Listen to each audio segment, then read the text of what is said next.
welcome the kids from the Brady Bunch.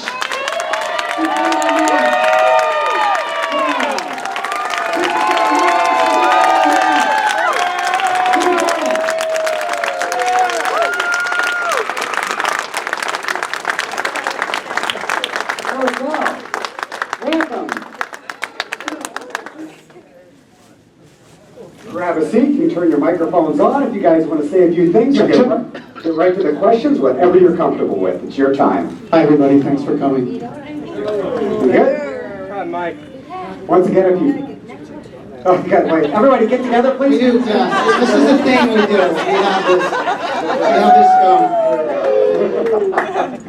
we do. You know, in the film business, they have what's called a single or a two-shot, right, or a group shot. Right.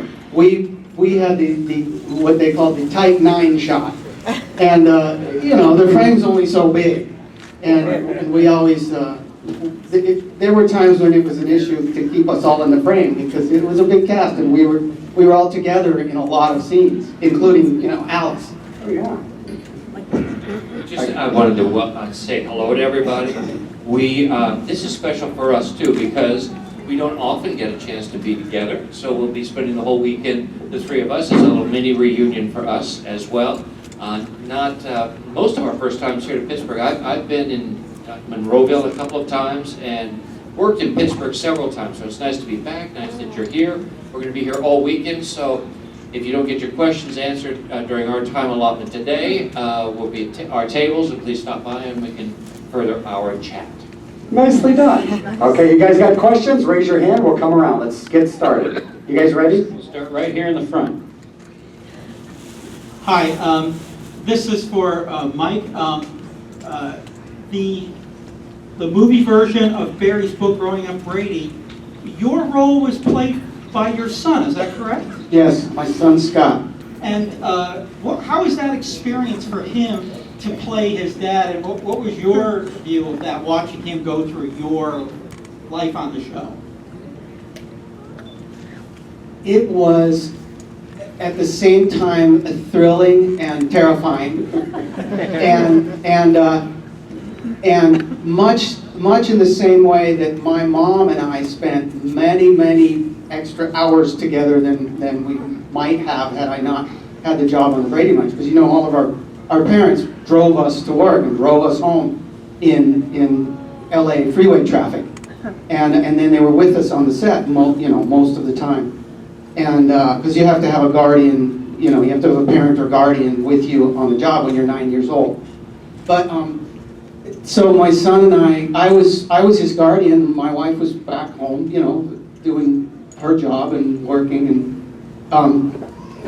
and man, we were so proud of him. It was actually Barry's call that initiated it. He said, you know, we're having a hard time casting. We've got pretty much everybody down, but we're thinking, you know, maybe your son. And I thought about it, and I said, okay, I'll ask him. And next thing you know, we're in LA rehearsing Time to Change, you know, for the singing bits. It was a thrill. And you called me during that and said how weird it was and how surreal to watch your son, you know, learn, you know, what we used to do. There was a lot of similarities yeah, a lot of, I mean, people ask you, do you remember such and such from such and such an episode? And my answer is often, how much do you remember specifically from when you were 9 or 10 or 12? You know, everything. Yeah, well, she's weird. There's bits of memory, but you know, I don't remember the whole thing as a giant chronology. But doing that brought a lot of that stuff back, and it was a thrill. He did a really good job. He was a little young for the part, but that's, you know, he rose to the occasion, right, Barry? But that's true, although we remember the phone call a little differently. I think when he called you, he's a wonderful actor, and I was actually calling you to play yourself. And he said, Barry, I just can't make that stretch. I can't be 9 years old anymore.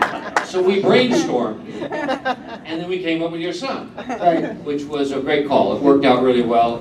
Not only was he the spitting image of you at that age, but he turned out to be a pretty good little actor. And I was a little surprised he didn't continue working. If he'd wanted to, or if you had moved from Salt Lake City back to Los Angeles, maybe he could have. And my son was too young and the wrong sex. But he killed the pigtails. Yeah, he would have been a great Cindy. Okay, next question.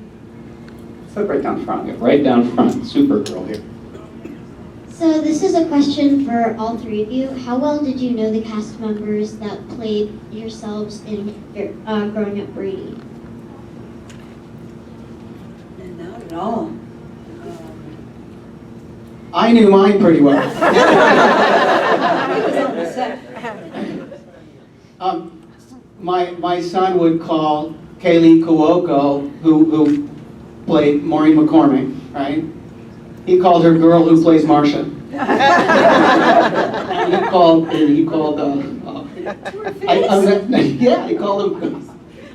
him girl who plays Marcia, girl who plays Janet, girl who plays Cindy. Because one was named Katie, one was named Kaylee, and the other one was named Caitlin, right? So that was his way of getting around that. Yeah, it was a good experience, and it turned out to be a good show. It was, did I call you, or did I just think about calling you? Just the other day, my wife is transferring all of our stuff to a big hard drive, and as I was getting ready to go to work, one of the things that was being transferred in real time was Growing Up Brady. Oh. And I stood in the den and watched it for a while, and I thought to myself, this is a pretty good little show. It turned out really well. When we filmed Growing Up Brady, it was a completely new production, and so we set out with a casting call, and even I didn't know, with the exception of his son, the actors that played the characters. They came in and they auditioned, and we met, and there were callbacks, and then we finally refined it just in almost exactly the same way that we got our own roles from years before. Okay. We have a question over here. This side. There you go. Hi, and welcome to the greater Pittsburgh area. When I was a kid, I grew up in a Brady Bunch family, so it was really great to watch your show and see characters that were kind of like... What does that mean? Well, his, mine, and hers, married, Oh, and then... a blended family. Yeah, blended family. Thank you for the politically correct term. But, so it was, I just always refer to it, we have a Brady Bunch family, so it was his, mine, and hers. So thank you. So when I was watching the show, it was always sort of like, I can identify with these characters, and the dynamic of having siblings that are not from the same parents and that sort of thing. But my question is, the unsung hero of the show was Tiger. What was it like working with Tiger? What became of Tiger? What's Tiger right now? Please take it. Okay, the first tiger, who was more of a sheepdog, There were more than one tiger. his name was Chip. And he was only in the pilot. Then the next one was Rupert. And Rupert sadly got in an accident.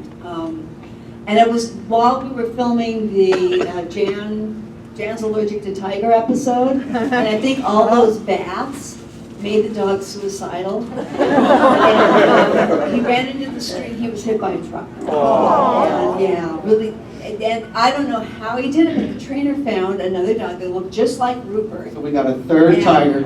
But he wasn't trained at all. So they had to actually nail his collar, not him, but his collar to the floor to get him to stay while the boys are saying goodbye to their dog. And she's not kidding. If you see the episode, the dog is like this. Something to eat. And we're trying to pretend to cry. Watching the key grip pound that nail into the floor through the dog's collar is one of the memories that I actually do have. So then they got a fourth, actually, technically a fourth tiger, and actually named him Tiger, and he looked more like an English sheepdog, and he had one blue eye. And he was fired. And I know why, and I was there when he was taking too much time to do a scene. He had to come running down the stairs, and he just wouldn't do it. He came down very slowly and cautiously. And it wasn't until many years later when I got a house that had steps like that you could see through. My dog had a hard time with them. It's scary. So he was afraid. Anyway, he got fired, but he went on and had a better career than anybody because he became a semi-regular on the Cher show. After she and Sonny split, she had her own variety hour. He was on that. I found footage from it to prove that I'm not insane. And I posted it on Facebook. And then he went on to star with Don Johnson in a cult classic called A Boy and His Dog. And he was so good in that, they tried to get him a doggy Oscar. Now you all have as much information, thanks to this guy, about Tiger as anyone on the planet. And question over there, we'll get you next. Right back here. Okay, your question? My favorite TV show is Brady Bunch. That's my favorite. All of it I don't care about.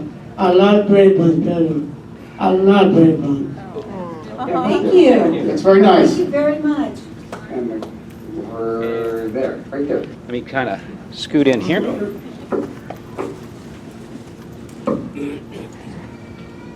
Hi guys, I'm 45. I caught you in the reruns in like the mid to late 70s. I want to say from Greg saying Groovy, Kitty Carriall, Marshall with Davy Jones and so forth. You guys meant a lot to a lot of people. I hope you know that. Yeah, you do. And I thank you.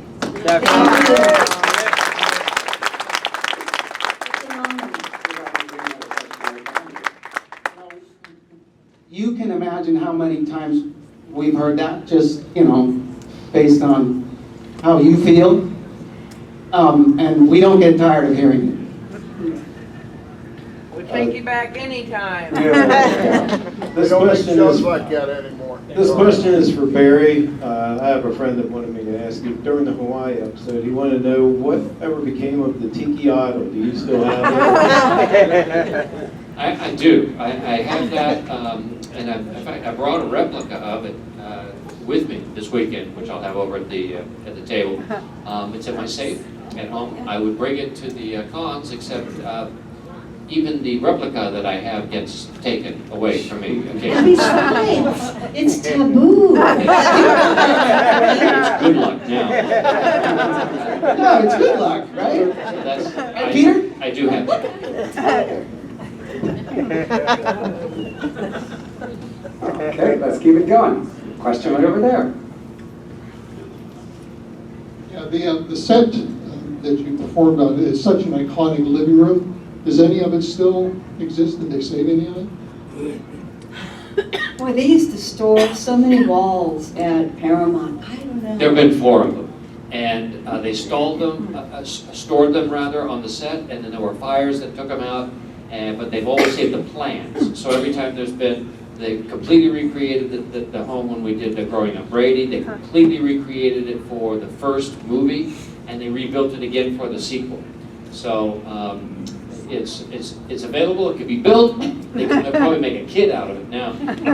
But no, not the original that was lost in a fire at Paramount Studios. The producer has that Spanish horse sculpture.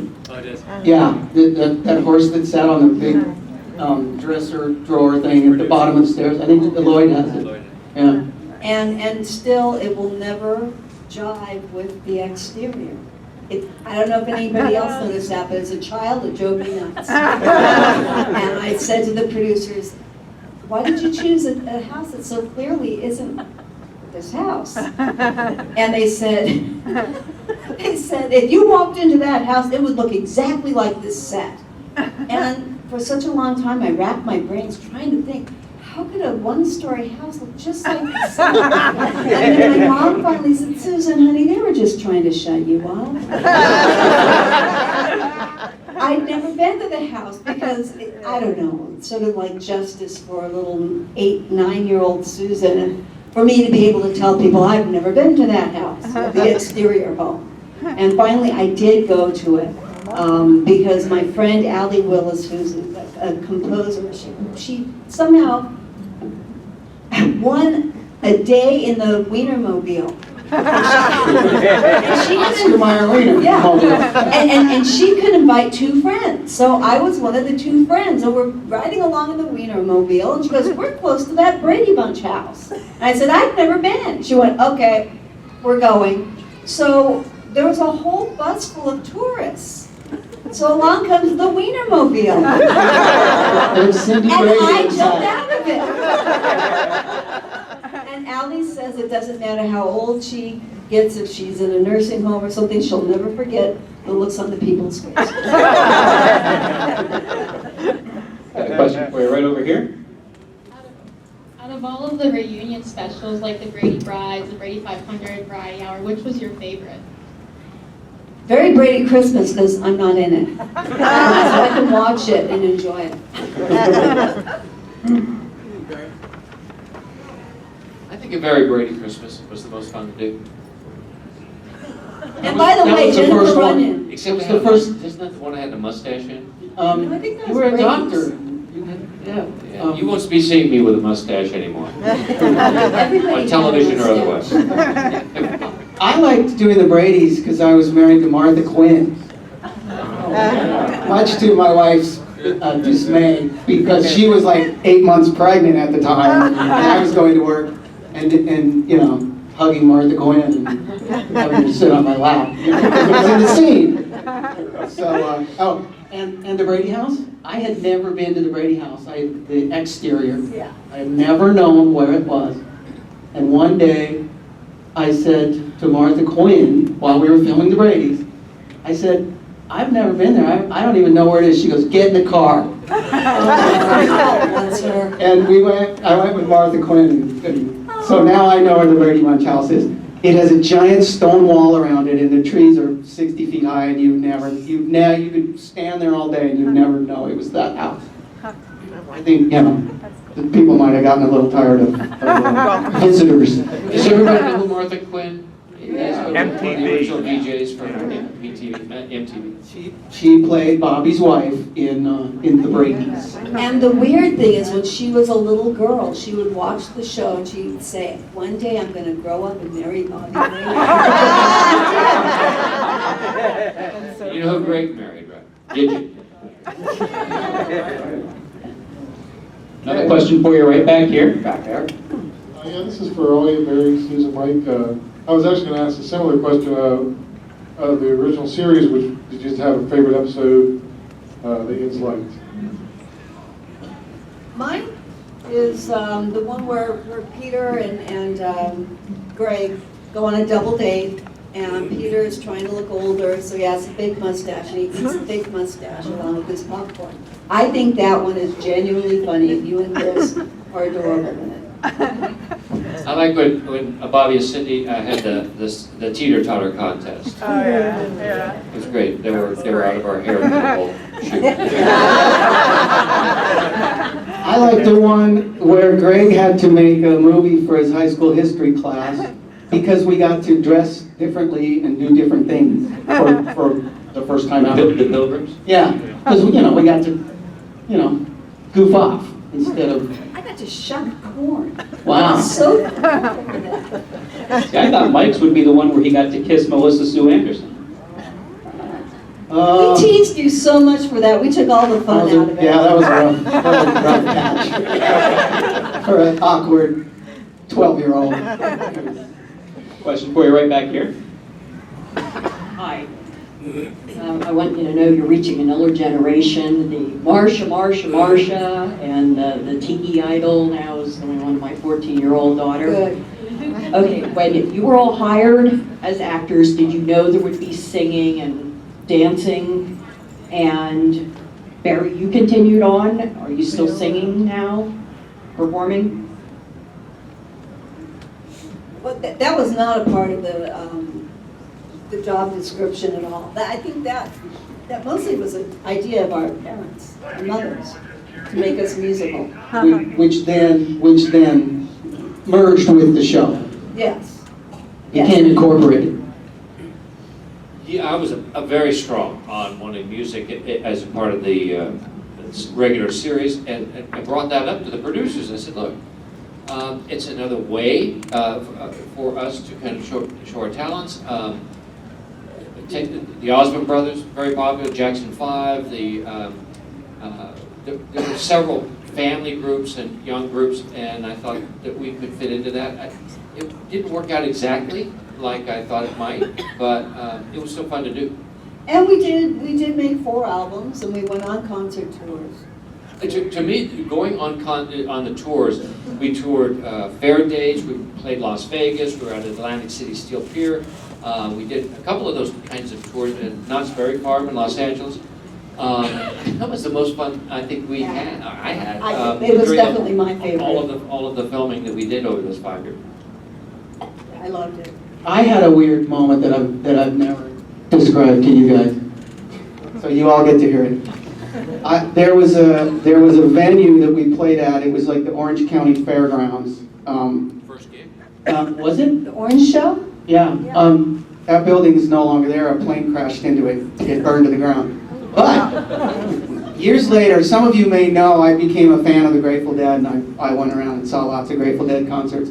Well, I was sitting at the Orange Show, listening to them play Johnny Be Good, which they often did as an encore, and this wave of just weirdness washed over me because I had sung that same song on that same stage a few years before, and man, that was a moment. When you say you saw the Grateful Dead a few times, what more specifically do you mean? Like a number? By my count, it was 119.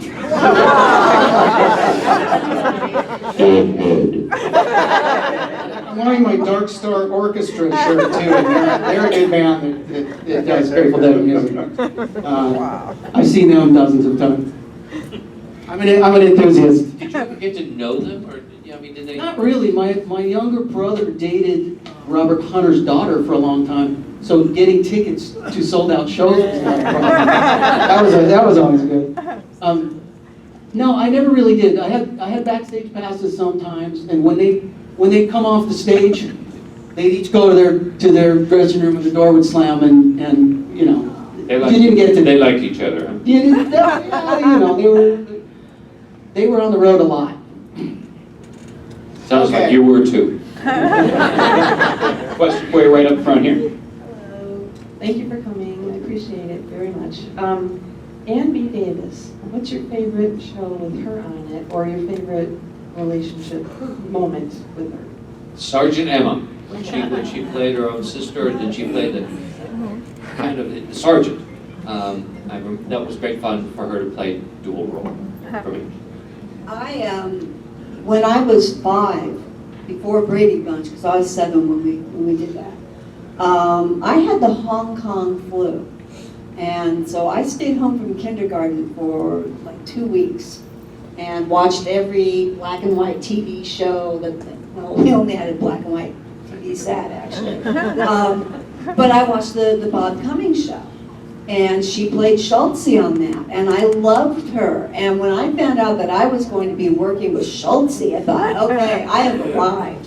Because I just knew she was classic. She was like, because I was into I Love Lucy as well. And I thought, wow, I get to work with this wonderful woman. And of course, she was very wonderful. I'd say the same as Barry. It was so much fun to see her, play 2 roles and the split screen. Which wasn't defined very well. Split screen was very primitively done, at least on the Brady Bunch.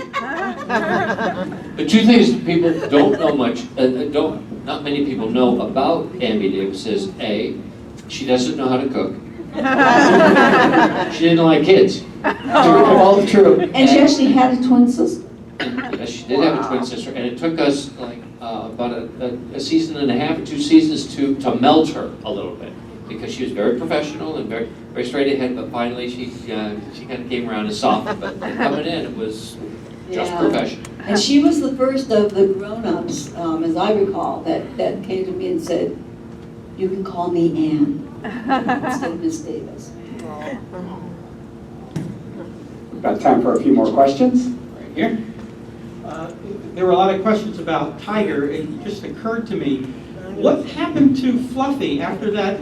The wedding scene in the pilot, was Fluffy put down? What happened, you know? Tiger caught up to her. And the sponsors thought it was just too graphic. Alice made Thai food. I got a dozen answers. Fluffy was one of those examples where, things just either appeared or vanished with no explanation. It's mostly pets, and so this is why I got into animal rescue, to try to undo all the damage that the Brady's did, because they were horrible pet owners. They got Tiger, he wasn't neutered, and they let him run around the neighborhood, and he impregnates another dog. A parakeet for one episode? What about the mice? And then the frogs? And the tarantula.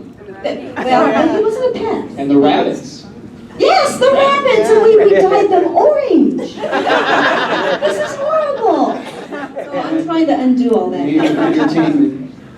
I always thought it was interesting. It's kind of, in a way, it's like parenting. In that, when Marcia got braces, there was an entire episode dedicated to that one event. But when Bobby got braces, he just showed up with braces. Nobody said a word about it. Same with Cindy and with Jan. And when Marcia got braces, she only had them for one episode.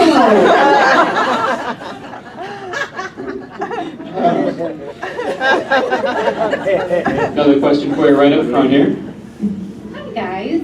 My question is, you know how much important the Brady Bunch is to us, and we grew up watching it. Do you have a show like that for you that still means a lot to you, or that you watched growing up? For me, it's I Love Lucy. And I would say one of the sad things is that there aren't shows like that. There aren't very many shows like that, especially for kids today.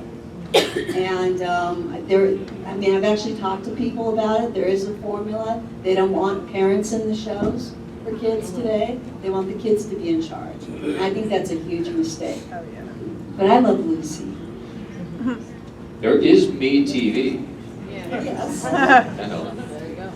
I'm a fan of the original Star Trek, and people say, Brady Bunch was only 5 seasons. It seems like a lot more, and it does, because it's been on for 40 years. Star Trek's the same way. It was only 3 seasons, and it's kind of, I don't know. That show had a lot of heart. Roddenberry was telling, moral tales as opposed to, stories with heart as opposed to just, shoot 'em up. I guess there's a lot of shows like that, but Star Trek is my answer. Yeah, and they were still in production at least when we were doing the pilot, because I remember very, very well seeing Leonard Nimoy as Spock. And he'd wave, and he'd smile. One of the stages that was just right across the alley from our stage had in it the planets and the different Galileos that were a different scale, one big enough for people to be in and the others were models. We'd be a big hit at these shows if I had just escaped the studio with a few of those models. When Next Generation came around, the set was like an armed camp. We got to visit. Yeah, you couldn't even look inside, let alone go in there, because someone stole the whole bridge panel where Worf sat. Someone took it home. So after that, we weren't welcome at Star Trek anymore.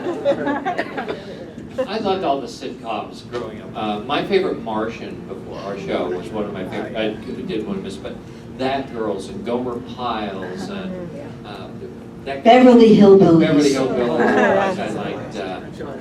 I enjoyed watching Partridge Family. I love American Style, Odd Couple, all those shows. I just thought were wonderful.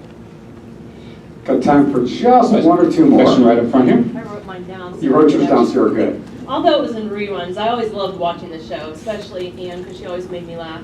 But so a couple of years, I was actually excited to find out. I went to college 20 minutes shy of where she grew up in Erie. So it was just a treasure to find that out.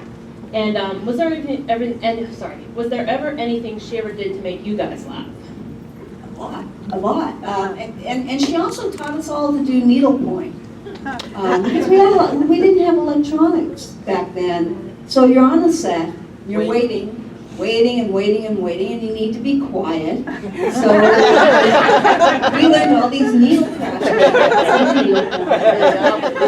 Everybody did at least one needlepoint. And by the way, my son, that's his favorite character on Brady Bunch. He loves Alice, and that was his biggest thrill, was to meet Ambi Davis. I liked her house up on the hill. You know, there was one time she had a Christmas party or something, and we lived pretty far away. You know, it was a good commute to get up into the Hollywood Hills, and boy, I just thought, wow, Ambi Davis has a cool house. It was very modern. You know, very California. And she was very hip, and I remember she had paints set up, so everybody had to, she, I guess, suctioned off pieces of her windows so that everybody could make paintings on her windows, holiday paintings, and she decorated her dressing room, crazy, very psychedelic with you know, those crazy daisy stickers and boxes of screaming yellow zonkers hanging from the ceiling. But directly to your question, in my experience, she was not a joker. She was not a gregarious comedian type of person. She played the jokes as an actress, as a professional, and she did it very well. But she wasn't like real lively. Like Florence Henderson was lively, in contrast. You agree? Yeah, definitely. Florence would deliberately mess up a take, you know, just to make everybody laugh. Just to get to the, you know, get the director's go. She's a little more competitive. I used to play tennis against the wall of the soundstage with her. We would play, well, I guess we played against the wall, but that kind of thing rather than just jokes and hilarity.